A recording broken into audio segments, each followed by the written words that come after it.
Hello दोस्तों। तो कल अपन ने पढ़ा था सेल के बारे में और सेल के जो टाइप्स होते हैं उनके बारे में। ठीक है, सबसे पहले अपन ने उसमें जो टाइप पहला देखा था वो किसके बेस के ऊपर देखा था, नंबर बेस पर। ठीक है, अब अपन बात करने जा नंबर बेस पर कितने टाइप के होते थे। नंबर बेस पर दो टाइप के होते हैं, एक तो यूनिसेलुलर और एक मल्टीसेलुलर।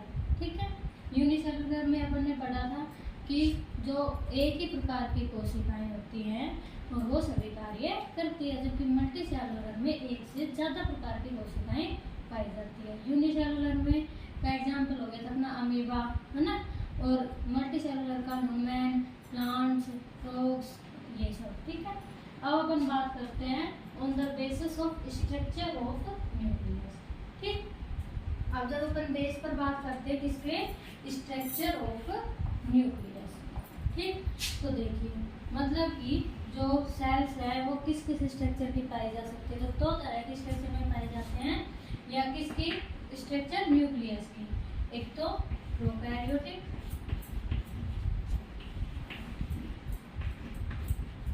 और आपका सेकंड है यूकैरियोटिक।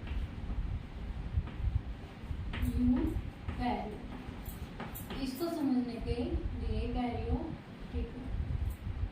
इसको समझने के लिए सबसे पहले अपन इन वर्ड का मीनिंग समझेंगे कि क्या कहना चाहते हैं। ठीक है, सबसे पहली बात अपन लिखते हैं प्रोकैरियोट। इसको अगर अपन डिवाइड करके लिखते हैं प्रो प्लस कैरियोट, और अगर ऐसे इसको लिखेंगे तो क्या लिखेंगे, यू प्लस कैरियोट।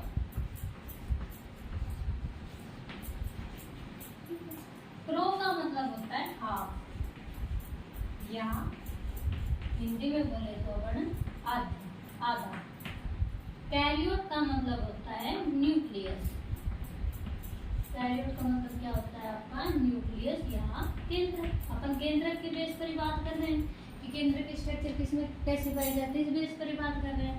तो जो प्रोकैरियोट होगा उसमें प्रो का मीनिंग ही क्या आ जाता है, हाफ, और कैरियोट का मीनिंग होता है न्यूक्लियस, यानी कि जिसमें या तो केंद्र कैसा हो, आधे हो, आधा हो, या फिर हो ही। ठीक है, मतलब इसकी स्ट्रक्चर पाई जाएगी तो कैसी होगी, बिल्कुल सिंपल होगी और सेमी डेवलप्ड होगी। बिल्कुल सिंपल होगी और कैसी होगी, सेमी डेवलप्ड। ठीक है, मतलब साधारण में पाया जाएगा, और जो स्ट्रक्चर होगी इसकी कैसी होगी, आधे डेवलप होगी या पूरी तरह से डेवलप नहीं होगी, विकास उसका पूरी तरह नहीं होगा। और न्यूक्लियस का भी कैसा होगा, सामान्य पाया जाएगा या फिर कैसा पाया जाएगा, आधा। ठीक है, यूकैरियोट, अब इसका अपोजिट, यू का मतलब होता है वेल डेवलप। यू का मतलब क्या होता है, वेल डेवलप, यानी कि अच्छी तरह से पाया जाने वाला। कैरियोट का मतलब होता है आपका न्यूक्लियस। कैरियोट का मीन्स क्या होता है, न्यूक्लियस। ठीक है, तो इसकी स्ट्रक्चर कैसी पाई जाएगी, कॉम्प्लेक्स होगी, जटिल होगी। जब कोई चीज पूरी तरह पाई जाती है तो कैसी होगी, जटिल होगी, और वेल डेवलप्ड होगी। और कैसी होगी, वेल डेवलप्ड। न्यूक्लियस भी इसमें कैसा पाया जाएगा, कॉम्प्लेक्स, और कैसा, वेल डेवलप्ड। ठीक है, ये बात समझ में आ गई। प्रोकैरियोट का मतलब हाफ डेवलप और यूकैरियोट का वेल डेवलप। न्यूक्लियस की स्ट्रक्चर भी कैसी पाई जाएगी, हाफ डेवलप, या फिर पाई नहीं जाएगी, न्यूक्लियस पाया ही नहीं जाएगा, या कैसी स्ट्रक्चर होगी, सिंपल होगी, और कैसी होगी, सेमी डेवलप्ड होगी, और इसमें कॉम्प्लेक्स होगी और वेल डेवलप होगी। ठीक है, ये बात समझ में आई। दूसरी बात करते हैं अपन, ये हो गई अपनी एक बात कि कैसे पाया जाता है, ये वर्ड से अपन को ये बात समझ में आ गई कि न्यूक्लियस में कैसा पाया जाएगा, राइट। दूसरी बात करते हैं अपन डीएनए। जब केंद्रक जो अपना डीएनए होता है वो किसके अंदर पाया जाता है, न्यूक्लियस के अंदर पाया जाता है। ठीक है, डीएनए में से किसमें पाया जाएगा, इनमें न्यूक्लियस में पाया जाता है। तो यहाँ पे जब अपना न्यूक्लियस ही हाफ डेवलप्ड है या सेमी डेवलप्ड है या है ही नहीं, तो उसमें डीएनए कैसा पाया जाएगा, नेक्ड। कैसे डीएनए पाया जाएगा, नेक्ड डीएनए। ठीक है। इसमें डीएनए कैसा पाया गया? Naked DNA. इसमें वही वेल डेवलप्ड है, तो इसमें कैसा पाया जाएगा? Nuclear DNA, nuclear DNA. ठीक है, ओके जी। फिर आती है अपनी बात Golgi body.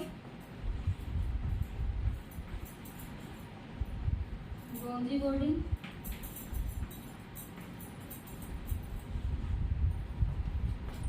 Lysosome, lysosome, endoplasmic reticulum, endoplasmic reticulum, ये जिसको अपन शॉर्ट में बोलते हैं ईआर, और endoplasmic Golgi body, lysosome, endoplasmic reticulum. ठीक है, ये सब चीजें इनमें क्या पाई जाएंगी? अब्सेंट पाई जाएंगी।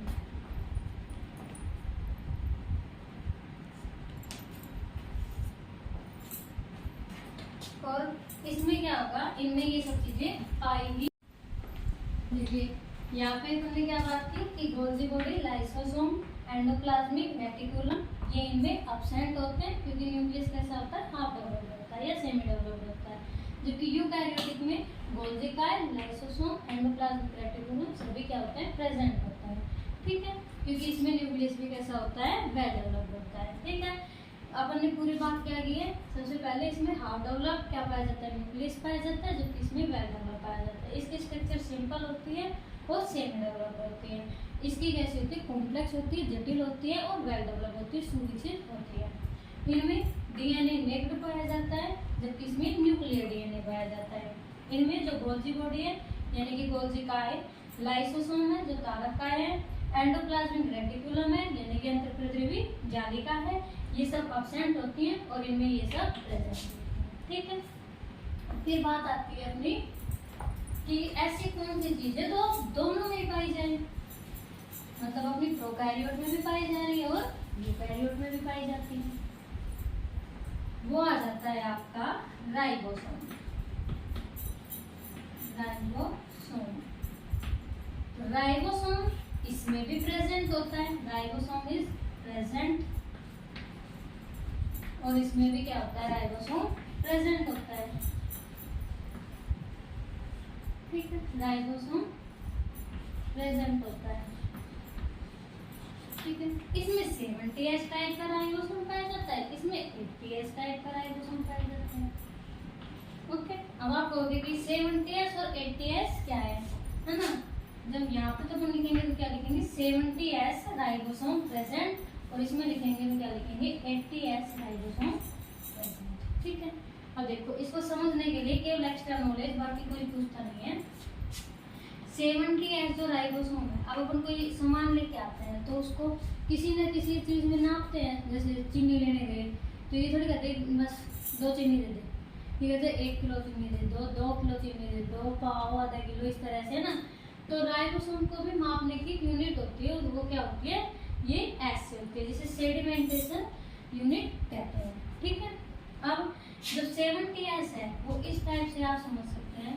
मान लो ये पानी है, ठीक है, अब इसमें कोई पदार्थ है, ये है, और एक ये पानी है, इसमें ये पदार्थ कोई सब्सटेंस है। ठीक है, तो जो भारी वाला होगा वो जल्दी जाएगा इसके अंदर, या हल्का वाला? हल्का होगा वो तो क्या होगा? डूब जाता है। भारी वाला डूब जाता है, और जो छोटा होता है, हल्का होता है, वो ऊपर तैरता है। ठीक है, तो जो भारी होगा यानी कि जो बड़ा होगा वो कौन सा कहलाता है? अपना 80S, और जो छोटा है वो कौन सा कहलाता है? फिर 70S। ठीक है, ये आपके राइबोसोम का था। ओके, अब अपन प्रोकैरियोट और यूकैरियोट को स्ट्रक्चर से समझें।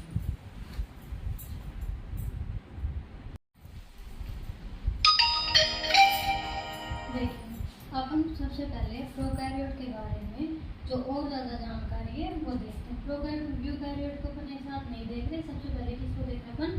प्रोकैरियोट को। प्रोकैरियोटिक के बाद किसको देखेंगे? यूकैरियोटिक। ठीक है, मेन बात अपन ने पहले देख ली और अब देखिए जो प्रोकैरियोटिक सेल है ये किसका डायग्राम है आपका, प्रोकैरियोटिक सेल का। किसका है जी, प्रोकैरियोटिक सेल का, ठीक है, प्रोकैरियोटिक कोशिका का, ठीक है। जब इसमें क्या पाया जाता है, हाफ न्यूक्लियस पाया जाता है, ठीक है। सबसे पहले तो न्यूक्लियस की बात अगर अपन स्टार्ट करते हैं तो इसमें न्यूक्लियस नहीं पाया जाएगा, तो उसकी जगह कोई ना कोई स्ट्रक्चर पाई जाएगी सेंटर में। तो यहाँ पे क्या पाया जाता है, आपका न्यूक्लियोइड पाया जाता है, ठीक। या इसको अपन क्या कहते हैं, केंद्र काल, केंद्र काल, ठीक है। और डीएनए इसी में पाया जाएगा क्योंकि न्यूक्लियस के अंदर ही पाया जाता है, तो यहाँ पे कहाँ पाया जाएगा, न्यूक्लियोइड में पाया जाएगा डीएनए, ठीक है। फिर जो सबसे ऊपर वाली स्ट्रक्चर होती है कैप्सूल की, वो क्या कहलाती है, सॉरी जो सबसे वाली ऊपर वाली स्ट्रक्चर है ये क्या कहलाती है, आपका कैप्सूल कहलाती है, या अपन हिंदी में बोले तो क्या कहते हैं, इसे संमुख कहते हैं, जिसके अंदर ये सारी स्ट्रक्चर रहती है, ठीक है।